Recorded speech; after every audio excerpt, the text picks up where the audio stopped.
الاستفتاء ما غاديش نمشي نصوت، حيت الدستور ما كيعنيناش وما كيهضرش علينا وكيضمن المصالح غير ديال الشفاره. وجنسيه راه الدستور ما كتمثل الشعب، والناس اللي فيها هما اللي بشحال هادي كانوا كيسهروا على تزوير الانتخابات. الدستور خرجوه بطريقه غير ديمقراطيه، وفوق داكشي بغاونا نصوتوا بنعم بلا ما نناقشوه بلا ما نفهموه وبلا ما نشوفوا القضايا اللي كتهمنا وسطهم. الدستور اللي ما يخرج منا غادي يخرج علينا وما عمره ما غيكون لينا حقوقنا، وهذا النهار الاستفتاء اللي غيخصونا فيه حنا ما عندنا ما نديرو به. الدستور اللي دار الوظيفه في اللعب الفوق اشكون الجند حتى انا راه اللي سير فعلنا تيكركس الاستفتاء ودانا مساس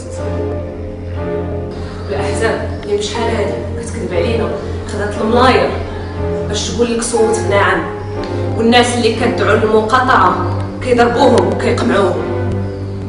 سواء صوتنا بنعم سواء صوتنا بلا، صوتنا غير مسموع.